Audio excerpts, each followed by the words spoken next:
એને મેં વળાવ્યા રે આવ્યા રે એને તો વળાવી ઘર કેરી નાર રે શામળા ગીરધારી મારી મોટી સ્વીકારો મહારાજ રે શામળા ગીરધારી મારી મોટી સ્વીકારો મહારાજ રે શામળા ગીરધારી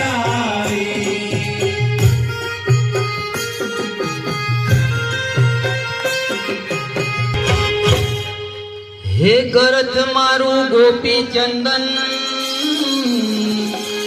અને વળી તુલસી હે મનોહાર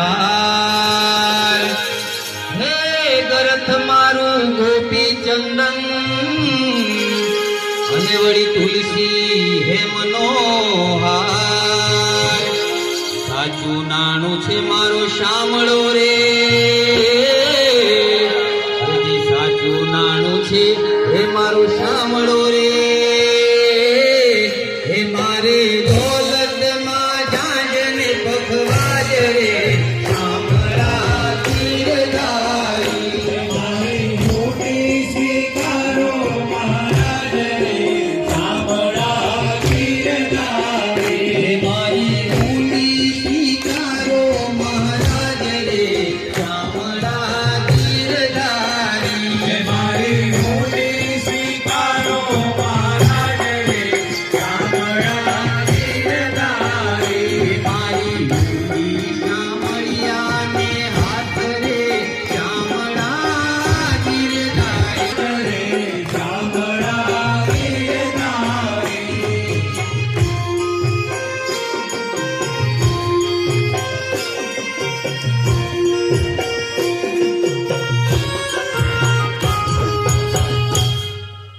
હે નથી બ્રાહ્મણ રે બીજી લોક કરે છે આઠે કડી રે હે નથી શામળ સાથે એવું નામ રે શામળા ગીરધારી મારી મોટી સ્વીકારો મહારાજ રે શામળા ગીરધારી ગીરધારી મારી મોટી સ્વીકારો મહારાજ રે શામળા ગીરધારી મારી ઊંડી શામળિયાને હાથ રે શામળા ગીરધારી મારી મોટી સ્વીકારો મહારાજ રે શામળા ગીરધારી મારી ઊંડી સ્વીકારો મહારાજ રે શામળા ગીરધારી મારી મોટી સ્વીકારો મહારાજ રે શામળા ગીરધારી મારી ઊંડી સ્વીકારો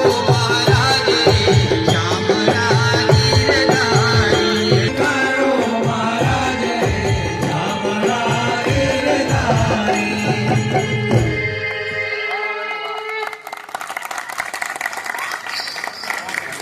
આજનો પરમ પવિત્ર દિવસ એટલે એકાદશીનો દિવસ.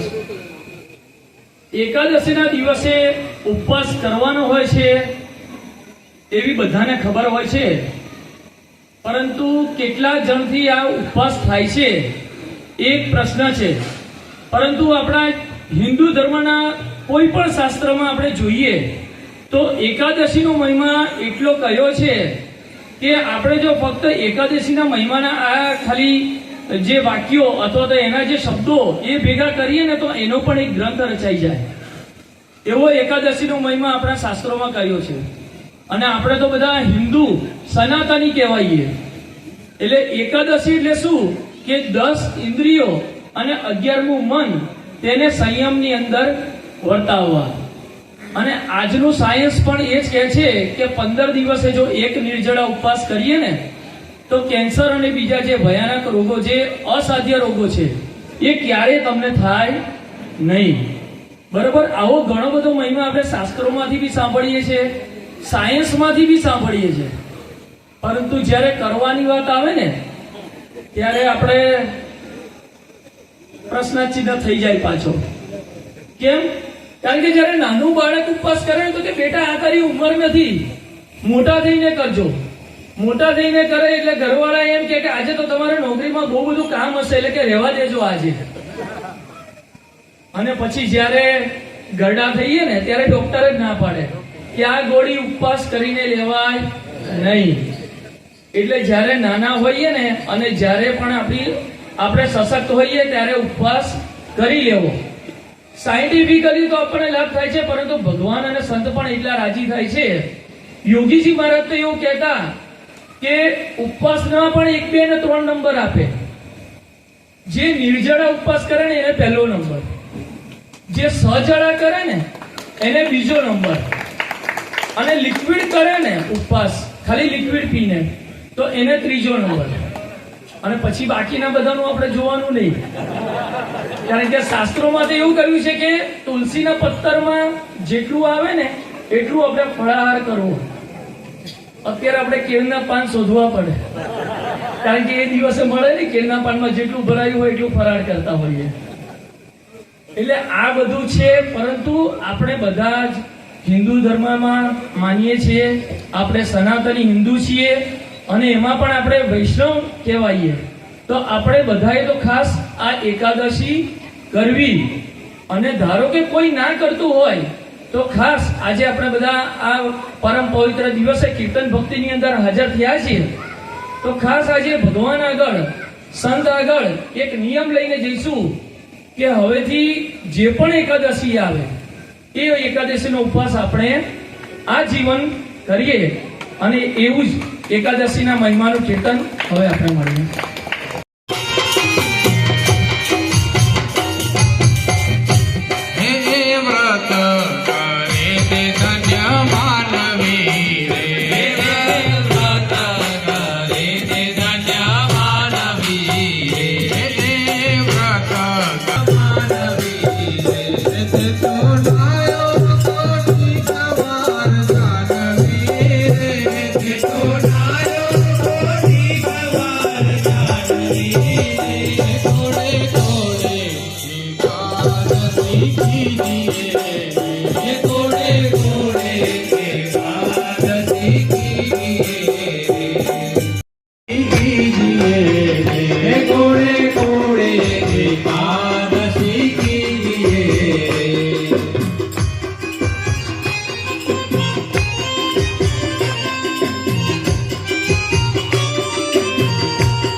ધાર્મિક અને સાંસ્કૃતિક બંને રીતે એ મહત્વના છે.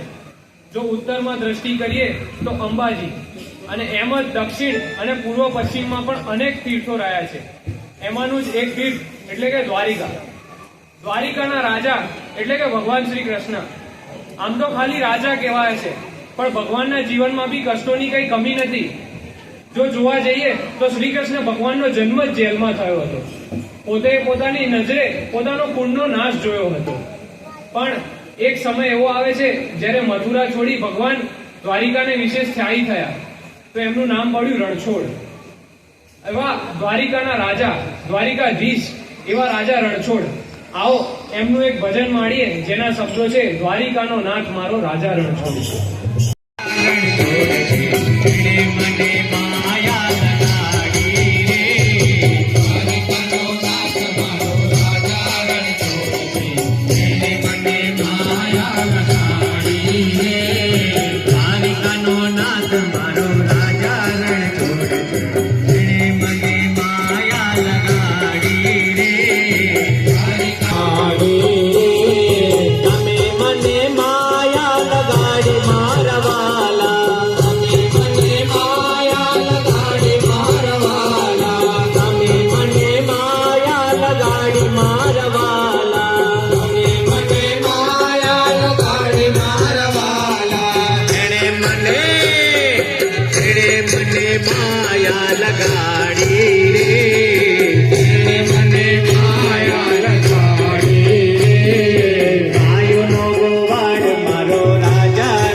મધુવન મારે હે માધવ ક્યાં ખોવાણો મધુવન મારે માધવ ક્યાં ખોવાણો મધુવન મારે હે માધવ ક્યાં ખોવાણો મધુવન મારે માધવ ક્યાં ખોવાણો મધુવન મારે હે જાદવ ક્યાં ગોતું મધુવન મારે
આયવનીમાં સંત મહિમા જેની સીમા નથી જલધર એવા સદેવ સંતો પરમાથી ટૂંકી પડે બ્રહ્માંડ સમૂળા રહે અણધર્મે કર્મે એવા પ્રમુખ સ્વામીને ધરણે એવા મહાન સ્વામીને ધરણે આયન નમ મારા ભલે નમે ધીરે ભલે નમ મારા ભલે નમે ધીરે નમ મારા ભલે નમે ધીરે નમ મારા ભલે નમે ધીરે નમ મારા ભલે નમે ધીરે નમ મારા ભલે નમે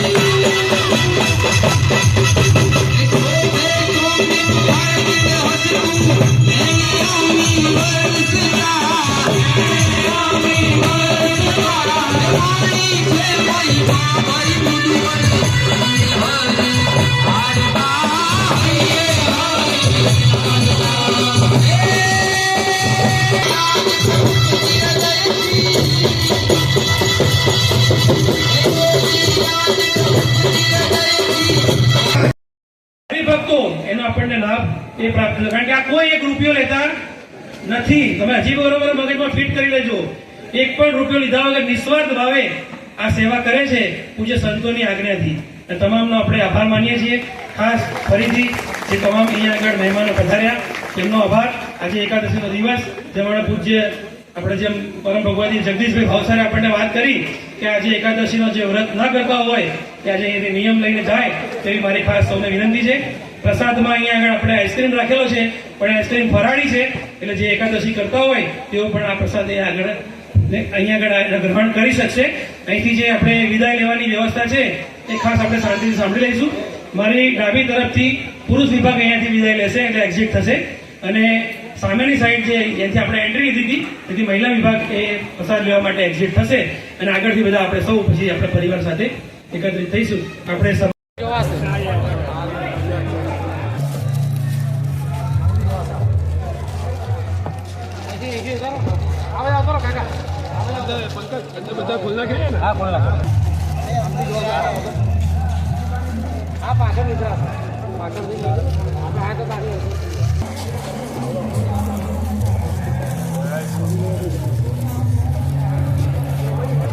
આગળ ઉતારે જો વચ્ચે જગ્યા થાય આપણે જોવા જતા ભાઈ